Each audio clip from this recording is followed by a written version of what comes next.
ایک بھائی نے سوال کیا ہے کہ اگر امام مکمل طور پہ مسجد کے محراب میں کھڑا ہو اور مقتدی مسجد سے باہر ہو تو کیا نماز ہوگی یا نہیں، اور ویسے امام کو کہاں پہ کھڑا ہونا چاہیے؟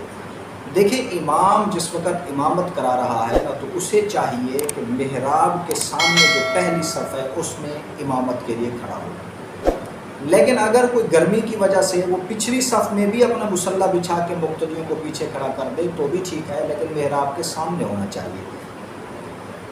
اور یہ جو دوسرا مسئلہ پوچھا ہے کہ اگر امام مکمل طور پہ محراب کے اندر ہو، عام طور پہ یہ صورتحال جمعہ کے اوپر پیش آتی ہے کہ چونکہ مجمع زیادہ ہوتا ہے اور بعض جگہیں ایسی ہیں جن میں وسعت نہیں ہوتی، امام صاحب مکمل طور پہ محراب کے اندر کھڑے ہو جاتے ہیں۔ تو اگر امام مکمل محراب کے اندر ہو، یعنی اس کے پاؤں بھی محراب کے اندر ہوں اور وہ سجدہ بھی محراب کے اندر کرے تو یہ مکروہ ہے۔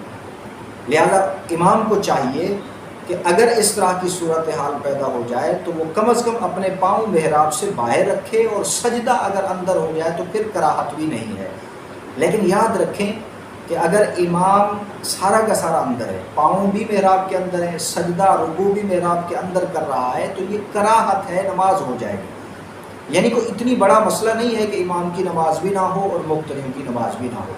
بعض ہمارے جو مفتی قسم کے لوگ ہوتے ہیں نا، وہ پھر اس طرح کی چیزوں پہ اعتراض کرتے ہیں۔ مفتی سے مراد میں حقیقی معنی میں جو علماء کرام اور مفتیان کرام ہیں وہ مراد نہیں لے رہا، عوام میں سے جو فتوے لگانے والے ہیں وہ پھر اس طرح کے فتوے لگانا شروع کر دیتے ہیں اپنے اماموں پر۔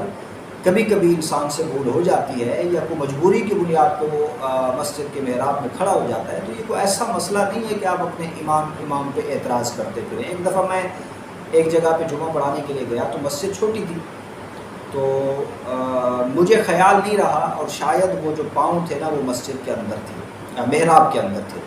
جیسے ہی میں نماز سے فارغ ہوا تو ایک صاحب میرے پاس آ گئے اور بڑی ایسے یوں سمجھ لیں کہ میٹھے انداز میں اور منہ بنا کے اور اس طرح، جی حضرت میں اگر کوئی ایک بات کہوں تو آپ محسوس تو نہیں کریں گے، یعنی ایک انداز ہوتا ہے ہر بندے کی گفتگو کرنے کا۔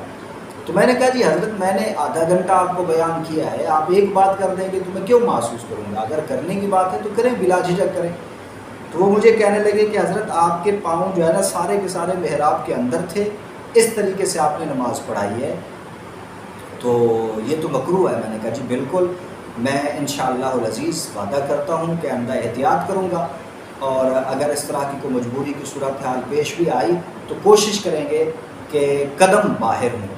لیکن وہ جو اعتراض کر رہے تھے نا، اس کے چہرے پہ داڑھی نہیں تھی، بالکل کلین شیو، اور اسی وقت اس طرح پھینک کے آئے تھے۔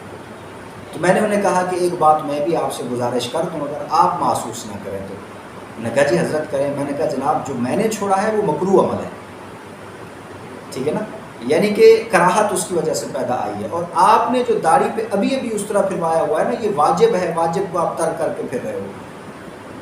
آپ کم از کم اللہ کے نبی کی سنت ہے، داڑھی واجب ہے، اس کو آنے دیں۔ تو مقصد یہ ہے کہ اس طرح کے لوگ پھر اعتراض کرنا شروع کر دیتے ہیں۔